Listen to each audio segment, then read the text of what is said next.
Hello everyone, selamat datang di AJ Invest, where everyone will learn to be a great investor. Oke teman-teman, hari ini ada fenomena yang cukup mengkhawatirkan ya. Kenapa? Karena IHSG tumbang ya. Dan perbankan juga ikut tumbang, yang biasanya ini kokoh nih perbankan hari ini ikut tumbang. Jadi kira-kira harus bagaimana? Nah, saya akan jelaskan di video hari ini ya. Tetapi teman-teman, walaupun dengan situasi yang sangat tidak kondusif seperti ini ya, ternyata ada beberapa saham yang juga masih diborong sama asing loh. Kira-kira gimana? Nanti kita akan melihat bersama. Dan teman-teman, kira-kira jawabannya apa ya? Kalian bisa tulis komentar di bawah. Kalau pertanyaan adalah, habis ARB, terbitlah titik-titik. Oke teman-teman semua, terima kasih ya atas semua support yang telah kalian berikan ke AJ Invest. Bagi para investor yang baru maupun yang sudah berlangganan cukup lama, semakin banyak orderan nih akhir-akhir ini di traktir, dan saya ingin mengucapkan thank you for everyone ya. Tentunya semoga setiap karya yang kalian dapatkan bisa memberikan kalian manfaat dan bahkan cuan di dunia saham. Nah, bagi yang belum tahu apa itu traktir, kalian bisa cek link di bawah ya. Nah, di traktir ini ada beberapa karya AJ Invest yang kalian bisa dapatkan. Contohnya seperti stock screener, konsultasi portofolio, kopi saham atau watchlist, dan kalian bisa cek sendiri kira-kira manfaatnya seperti apa. Dan kalian juga bisa nih lihat ulasan-ulasannya bagi para investor yang sudah mencoba karya AJ Invest, biar kalian semakin percaya, oke? Oke para investor, walaupun hari ini IHSG terjadi koreksi sangat dalam, tetapi ternyata ada Bank Jago ini dengan kode ARTO malah terjadi kenaikan 4,69% teman-teman. Nah, bagi kalian yang sudah ikutin AJ Invest dan memang ada investasi di ARTO, selamat ya. Jadi kalau misalnya kalian bertanya kapan harus TP, mungkin menurut saya ya hari Senin kalian boleh pertimbangkan untuk TP. Kenapa? Karena saham ini kan sudah seharga mirip Bank Mandiri ya.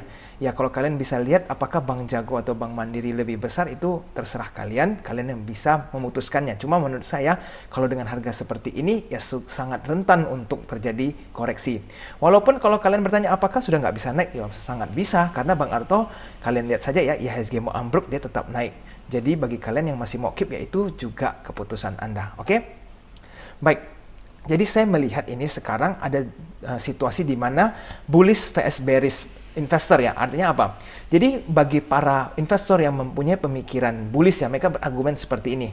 Market real ini kan semakin tidak pasti ya karena COVID. Kalau kita tahu COVID juga semakin menanjak. Nah, jadi bagi para investor yang ingin berinvestasi di sektor real ini juga khawatir karena kita tidak tahu nih akan sampai kapan situasi COVID seperti ini. Nah, teman-teman. Nah, poin kedua, investor baru ini semakin banyak. Jadi, duit yang beredar di market juga semakin banyak. Sehingga seharusnya jika ada banyak duit yang beredar di market, harusnya ya secara keseluruhan market akan naik. Berikutnya, deposito bank belum ada pemulihan. Saya tidak melihat kalau bank deposito ini sudah naik sampai 4% lebih atau 5%, tidak ada tanda-tanda ya. Sehingga masih belum menarik untuk taruh dana yang besar ini di dalam deposito bank. Dan SWF juga sudah di depan mata ya teman-teman. Kalau misalnya dana akan kucur dalam waktu dekat ini, bisa saja IHSG akan naik. Dan IHSG juga sudah berada di support nih. Kalau kalian lihat secara teknikal, IHSG sekarang berada di support 5.800-an ya.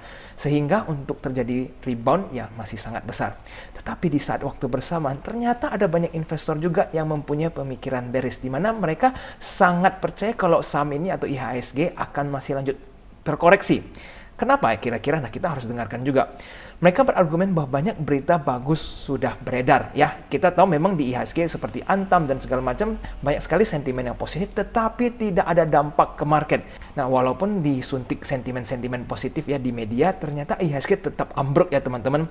Contoh misalnya juga sentimen SWF dan lain-lain, sampai saat ini IHSG tetap turun.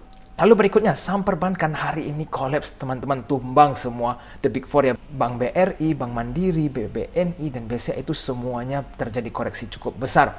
Nah, apakah ini menjadi sebuah pertanda kalau market memang akan memulai masa-masa bearish? Dan teman-teman kita tahu ya, COVID sudah tembus 1 juta di Indonesia. Ini juga membuat sebuah sentimen negatif terhadap investor internasional. Kenapa? Mereka bisa saja mempunyai pandangan bahwa Indonesia tidak bisa mengatasi COVID dengan baik, sehingga mereka mulai tidak percaya nih untuk investasi di Indonesia.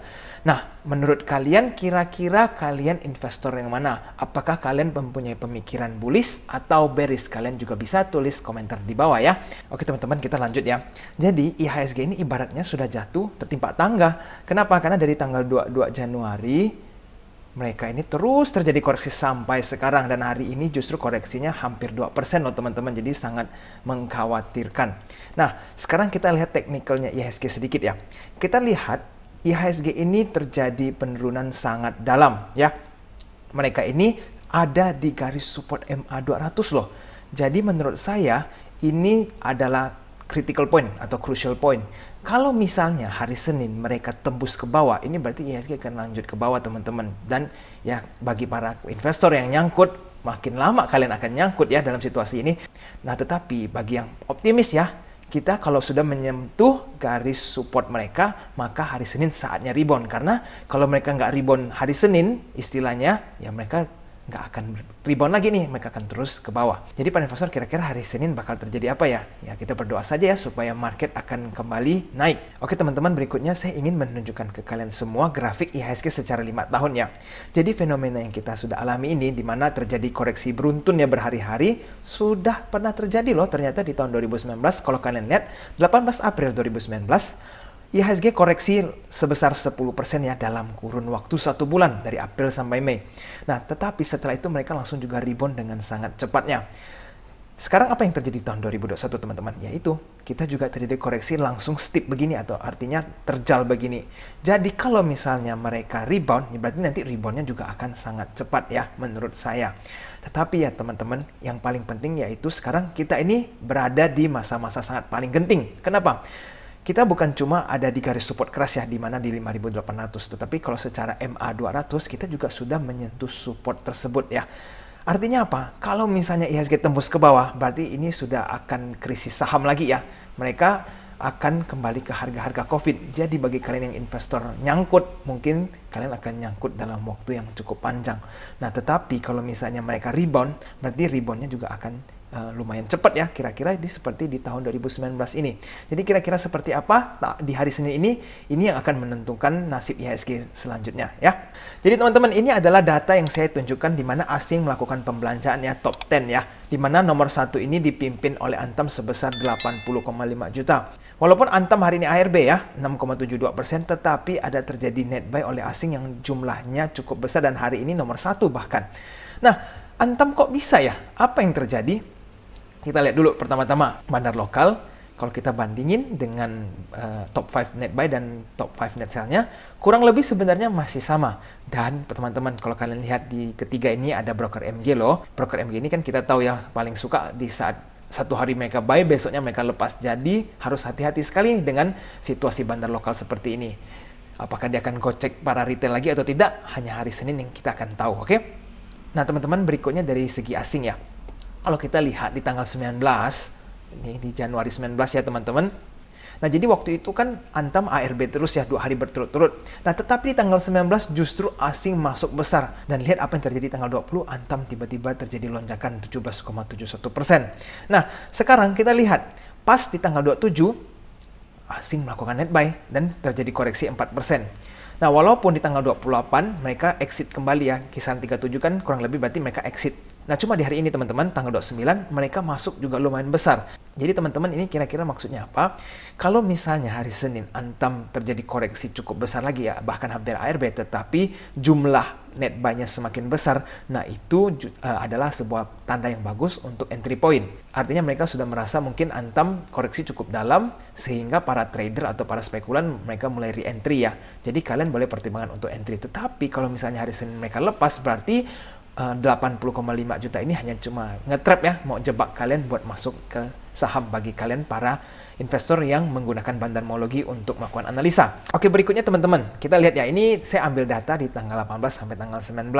Ini kan di saat waktu itu Antam sudah hampir reversal ya. Nih kita lihat ya, 18-19 kan ARB terus, tahu-tahu tanggal 20 terjadi lonjakan harga. Nah, di tanggal 18-19 ini, yang akumulasi ini tidak ada MG.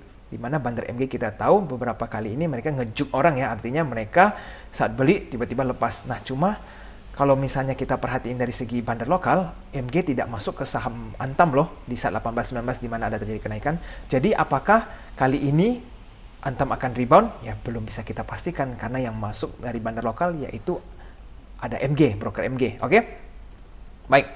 Teman-teman, ya ini adalah grafik 4 bank terbesar hari ini terjadi horrifying incident ya, artinya penurunan yang sangat drastis BBRI dan BMRI.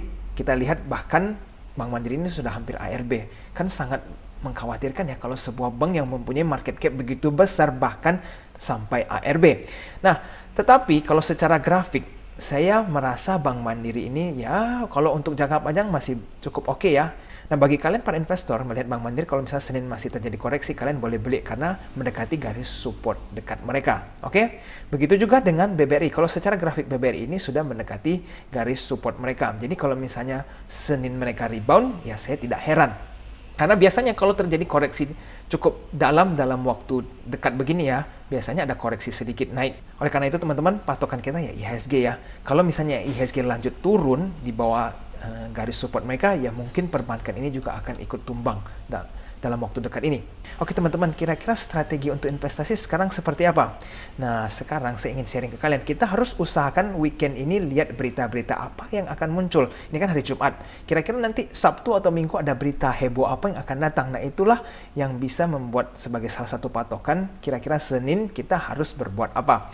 Dan dana SWF akan seperti apa? Siapa tahu saja minggu depan dana SWF akan kucur, ya kita berharap saja seperti itu. Tetapi sebelum dipastikan ya kita tidak bisa melakukan asumsi seperti itu.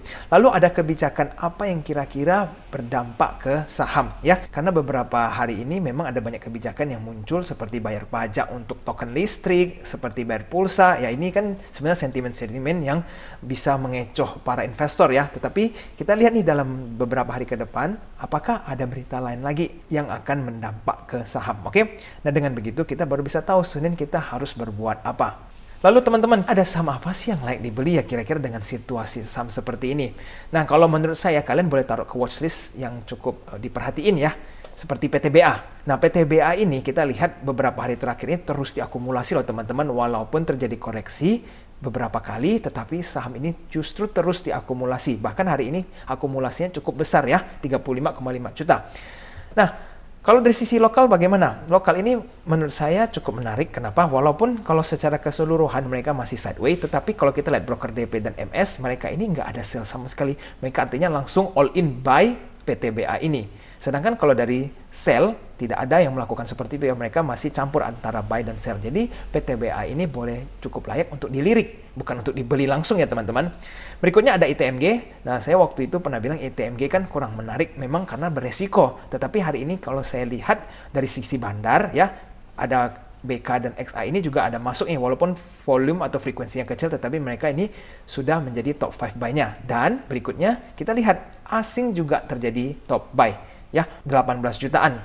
Dan kita lihat ini jumlah yang cukup besar ya kalau kita compare dari beberapa hari terakhir. Nah, jadi Senin kalau mereka lanjut buy ya ini menjadi sebuah indikator yang bagus di mana ITMG ini boleh dibeli.